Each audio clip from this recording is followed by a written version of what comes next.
اسرائیلی فوج کے ترجمان ڈینیل ہیگاری نے ایک بیان میں اعلان کیا ہے کہ ناردرن ایروز نامی آپریشن حزب اللہ کے اہداف تک محدود ہے اور یہ صورتحال کے جائزے کے مطابق جاری رہے گا۔ بیان کے مطابق نشانہ بنائے جانے والے اہداف سرحد کے نزدیک لبنانی دیہات میں واقع ہیں، جو شمالی اسرائیل کی آبادی کے لیے براہ راست خطے کا باعث ہے۔ اس سے قبل میڈیا رپورٹس میں بتایا گیا تھا کہ اسرائیل میرینز اور ٹینک جنوبی لبنان کے بعض دیہاتوں میں داخل ہو گئے۔ دوسری جانب اسرائیلی فوج نے دارالحکومت بیروت کے جنوبی مضافاتی علاقے الزاحیہ کے 3 محلوں کی آبادی سے علاقہ خالی کر دینے کا مطالبہ کیا ہے، جن کے نام اللبیکی، حارہ حریق اور برج البحرانہ ہیں۔ لبنانی حکام کے مطابق 23 سپٹمبر کو حزب اللہ کے ساتھ لڑائی میں شدت آنے کے بعد سے اب تک اسرائیلی بمباری میں 1000 سے زیادہ افراد ہلاک ہو چکے ہیں۔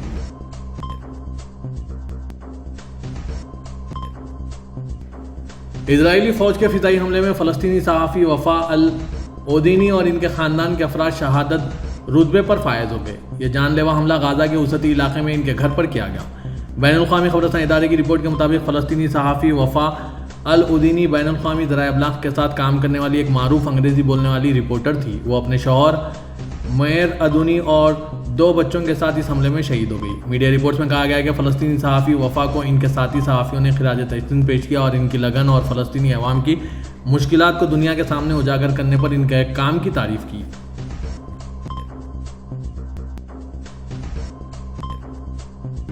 انڈونیشیا کے موسمیات اور جیو فزکس ایجنسی نے کہا ہے کہ آج منگل کو انڈونیشیا کے جنوب مشرقی سولاویسی صوبے میں 6.2 شدت کے زلزلے محسوس کیے گئے۔ زلزلے کے جھٹکے شام 4:28 پر محسوس کیے گئے۔ ایجنسی نے رپورٹ کیا کہ مقامی وقت کے مطابق اس کا مرکز واکاٹوبی ریجنسی سے 186 کلومیٹر جنوب مغرب میں سمندر کی تہہ کے نیچے 631 کلومیٹر کی گہرائی میں تھا۔ سونامی کی کوئی وارننگ جاری نہیں کی گئی کیونکہ زلزلے سے بڑی لہروں کے نکلنے کی توقع نہیں تھی۔ انڈونیشیا کی نیشنل ڈیزاسٹر مینجمنٹ ایجنسی کے ترجمان عبد المہری نے سینہوا نیوز ایجنسی کو بتایا کہ زلزلے کے بعد ہوئے نقصانات یا جانی نقصان کی کوئی ابتدائی رپورٹ موصول نہیں ہوئی۔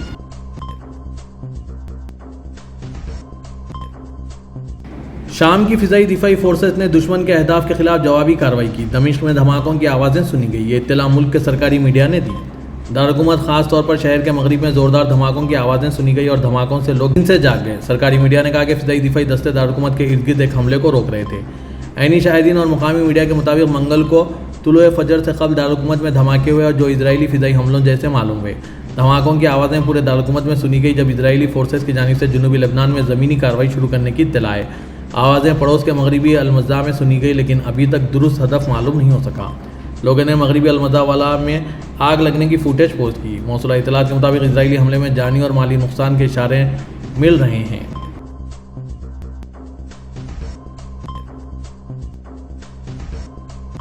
سعودی محکمہ شماریات کا کہنا ہے کہ مملکت میں سعودی شہریوں میں بے روزگاری کے تناسب میں 7.1% کمی ہوئی ہے، جو تاریخ کی کم ترین سطح ہیں۔ اخبار 24 کے مطابق مملکت کے ویژن 2030 کے اہداف میں بے روزگاری کے حوالے سے بھی اہم نکات شامل ہیں جن پر تیزی سے عمل درآمد جاری ہے۔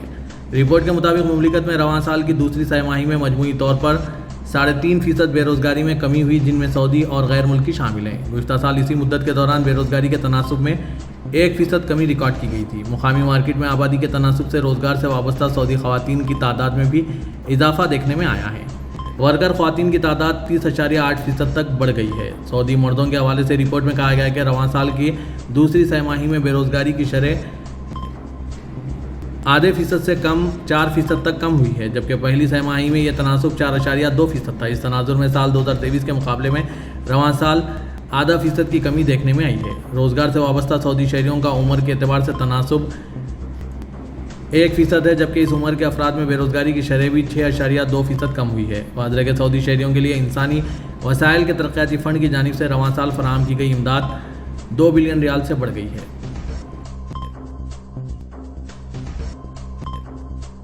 خادم حرمین شریفین شاہ سلمان بن عبدالعزیز کی سرپرستی میں امام محمد بن سعود اسلامی یونیورسٹی کنگ عبدالعزیز کی تاریخ پر تیسری بین الاقوامی کانفرنس کا انعقاد کرے گی۔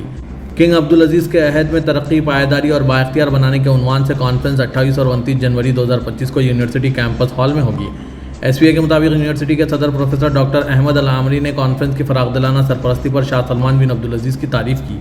ان کا کہنا تھا کہ یہ کانفرنس کنگ عبدالعزیز کی معیشت کے حوالے سے فکر اور ان کے دور حکومت میں اقتصادی پالیسیوں اور نظام کا جائزہ لے گی۔ کنگ عبدالعزیز کے دور میں سعودی معیشت کے کردار کو اجاگر کرے گی۔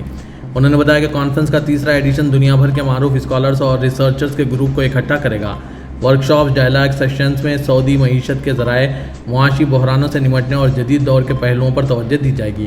کانفرنس کے موقع پر ایک نمائش اور دیگر سرگرمیوں کا بھی اہتمام کیا جائے گا۔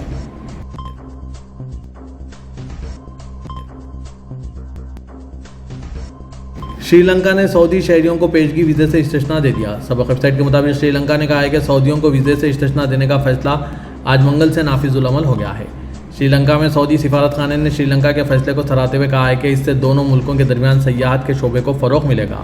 قبل ازیں ریاض میں سری لنکا کے سفارت خانے نے کہا تھا کہ 1 اکتوبر سے سعودی شہریوں کو پیشگی ویزے سے استثناء دیا جائے گا۔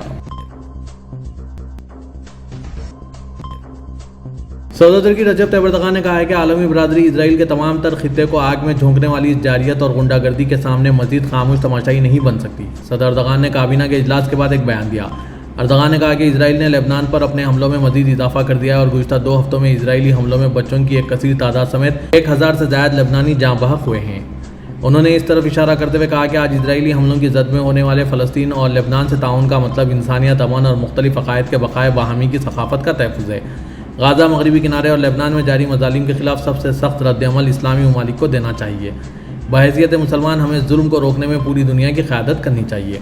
اسرائیل کے حملوں کے برخلاف اصل اہم چیز مسلم امہ کا موقف ہونے پر توجہ مبذول کرواتے ہوئے ترک صدر نے کہا کہ آنکھوں میں خون اور نفرت بھری ہونے والی مٹھی بھر کٹر صہیونی ہمارے خطے اور پوری دنیا کو آگ میں جھونک رہے ہیں۔ ہم اس ظلم و بربریت کو کبھی بھی قبول نہیں کریں گے۔ پورے خطے کو اپنی لپیٹ میں لینے والی اسرائیل کی غنڈہ گردی کے خلاف عالمی برادری مزید خاموش نہیں رہ سکتی۔ اردوغان نے کہا کہ انہوں نے ہمارے خطے کے واسیوں کے امن و امان کے لیے مسلمانوں، یہودیوں، عیسائیوں اور عالمی برادری سمیت مسلم امہ سمیت ہر کسی کو ضروری قدم اٹھانے کی اپیل کی۔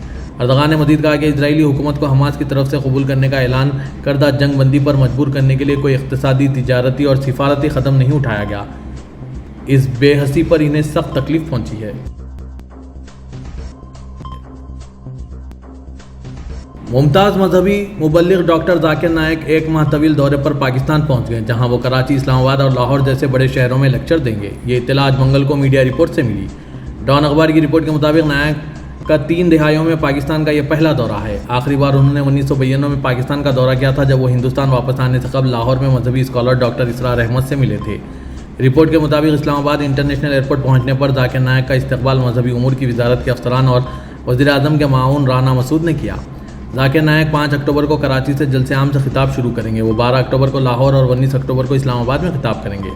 اطلاعات کے مطابق وہ 28 اکتوبر تک پاکستان میں قیام کے دوران عوامی تقریبات میں شرکت، اعلیٰ سرکاری افسران سے ملاقات اور مختلف عوامی تقریبات میں شرکت کرنے والے ہیں۔ ذاکر نائک حکومت کی دعوت پر پاکستان کا دورہ کر رہے ہیں اور ان کے 1 ماہ کے قیام کے دوران انہیں محفوظ رہائش فراہم کی جائے گی۔